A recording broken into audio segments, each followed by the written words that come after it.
大家好，欢迎来到我的频道。今天想和大家分享一条我最近非常有感触的骑行路线。这条路线位于加州湾区 Santa Cruz Mountain 山区，从 Boulder Creek 出发，一路沿 Bear Creek Road 爬升到 Los Gatos 山区深处。虽然全程只有 9.4 英里，但累计爬升已经达到1713英尺。简单来说，这不是一条轻松骑的路线，而是一条非常典型的红山森林耐力爬坡。一开始从 Boulder Creek 出发的时候，你会觉得这条路其实还挺舒服，道路不算陡，森林覆盖率非常高，气温也明显比硅谷低很多。在早晨骑的时候，空气里甚至还能闻到一点潮湿的红杉木味道。但真正开始进入 Bear Creek Road 之后，这条路线的挑战才真正开始。它最折磨人的地方并不是某一个特别陡的坡，而是它几乎一直都在爬。你会发现自己的速度越来越慢，心率越来越高，但地图上却感觉还没骑多远。尤其后半段连续的山路弯道会不断消耗心理耐力，很多时候你刚转过一个弯，以为终于快到顶了，结果前面还有新的爬坡，再一个弯，再一个坡。这种路线特别像人生里的长期压力，它不会一下子击垮你，而是持续不断的消耗你。但也正因为这样，当你真正骑到高处的时候，那种成就感会特别强。而且这条路线最迷人的地方其实是它的环境，一路几乎都被红杉森林包围，你能看到阳光从树林缝隙里照下来，能听到山谷里的风声，还能看到 Santa Cruz Mountains 那种非常原始的山区景色。有时候甚至会感觉这不像在硅谷附近，更像进入了另外一个世界。我觉得湾区最特别的地方之一就在这里，你从科技公司密集的城市开车不到1小时，就能进入这种几乎与世隔绝的森林山路。对于喜欢爬坡骑行的人来说，这条路线真的非常值得体验。当然前提是一定要留体力，因为真正刺激的其实是下坡。Bear Creek Road 的连续弯道下坡速度会非常快，技术不够的话一定要注意安全。总体来说，这是一条典型的距离不长但强度很高的山地骑行路线。它考验的不只是腿力，还有耐力、节奏以及心理状态。如果你喜欢红杉森林，喜欢安静山路，也喜欢持续爬坡带来的挑战感，那这条 Boulder Creek 到 Bear Creek Road 的路线绝对值得加入你的湾区骑行清单。如果大家喜欢这种湾区骑行路线分析，记得点赞订阅。好了，接下来我们来聊一聊本周要闻。最近这段时间，很多在美国生活的华人可能都有一种很明显的感觉，整个社会正在进入一种越来越紧的状态。移民政策在收紧，签证制度在变化，社区安全问题在恶化，公共卫生警报不断增加，甚至连垃圾桶现在都开始被摄像头监控。很多事情看起来彼此无关，但如果你把这些新闻放在一起，你会发现美国社会正在进入一种新的治理模式。而今天我们就来聊聊最近最值得关注的5件大事。这些变化可能正在直接影响你的家庭，甚至你未来几年的生活规划。尤其如果你是正在等绿卡的人，准备留学的人，湾区居民，或者长期在美国发展的华人家庭，今天这期内容一定要看到最后。第一件大事，移民政策突然进入高压模式。首先，我们先聊所有华人最关心的话题，绿卡2026年6月的最新排期最近正式公布。很多家庭看到之后，第一反应是终于动了，尤其亲属移民类别。这次推进速度相当惊人，绿卡持有者给配偶和子女申请的类别一下前进了5个月。很多2025年前提交申请的人已经开始进入最后审批阶段。这意味着什么？意味着过去几年几乎停滞的系统终于开始重新流动。但问题是，另一边职业移民却开始亮红灯，尤其 EB-1。美国国务院第一次公开发出警告，由于申请人数暴涨，中国大陆出生申请人的 EB-2未来几个月可能出现大倒退。注意，这里的关键词不是缓慢，而是倒退。什么意思？就是你以为快排到了，结果突然又被往后推几年。很多人过去2年拼命刷学历卷论文，做科研，拼 H1B， 结果现在发现整个系统已经开始超载，而真正影响更大的其实是留学生政策。美国国土安全部最近正在讨论取消 F 央和 J 央签证最核心的 DS 制度。过去国际学生最大的优势是什么？只要你保持学生身份，理论上就能继续合法停留。这也是为什么很多人会重复修课，继续读第二个硕士，或者不断转换专业，本质上是在用学生身份换时间等 H1B 抽签。但现在这个口子可能被彻底堵上，未来国际学生可能只获得固定几年期限，更关键的是硕士阶段甚至可能不允许随意换专业。这意味着很多过去依靠延长学籍留美的人，未来将没有操作空间。说白了，美国正在从过去的模糊管理变成精准控制。但有意思的是，就在这个时候，川普最近访华期间却突然说了一句非常不同的话。他说，美国应该给优秀中国留学生绿卡，因为美国培养的人才最后却被赶回中国是巨大的损失。你会发现，美国现在其实非常矛盾，一边想保护本土就业，一边又离不开高端人才。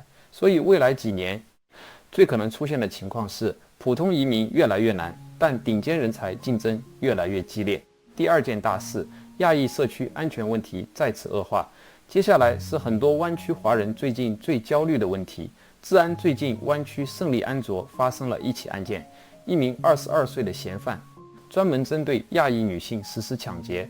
更夸张的是，他在被捕后直接承认自己就是故意挑亚裔下手，因为他认为亚裔女性会携带现金、珠宝，而且不会反抗。这个供词已经让警方追加仇恨犯罪指控。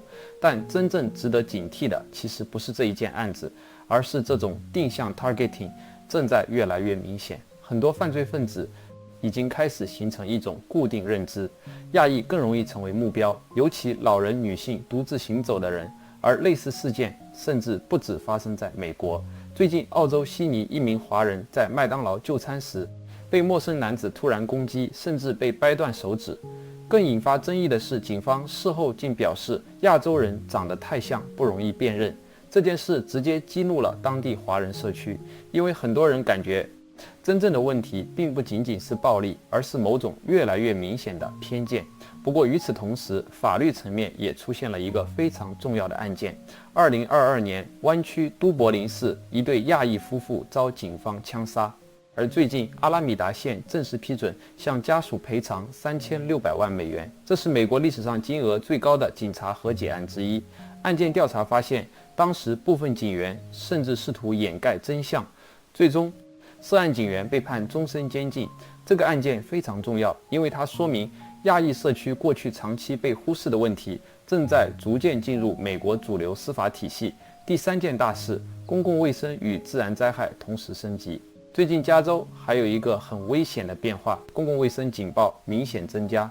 首先是野生蘑菇中毒事件，现在全加州已经有数十人住院，多人死亡，其中最小的受害者只有19个月。官方特别点名了2种剧毒蘑菇：死亡帽和毁灭天使。听名字就知道危险程度。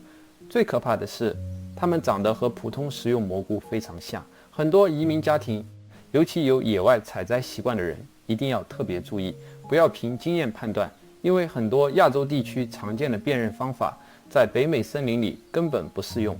另外，汉坦病毒的监测最近也再次升级。这种病毒主要来自鼠类传播，死亡率超过35%。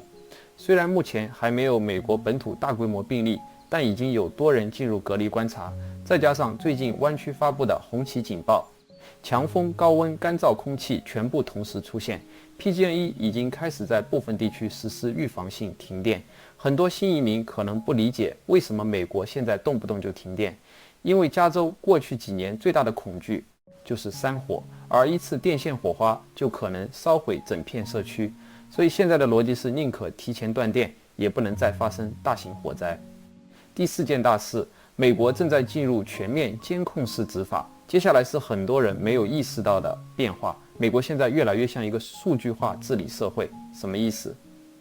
你很多过去没人管的小事，现在都开始被系统自动记录，比如机场现金。最近一名旅客准备飞往墨西哥，结果因为没有申报4.4万美元，现金几乎全部被没收。很多华人有个误区，以为申报就会被收税。其实不是美国法律要求的，只是申报。但如果你不报，系统会默认你涉嫌洗钱、逃税或者非法资金流动。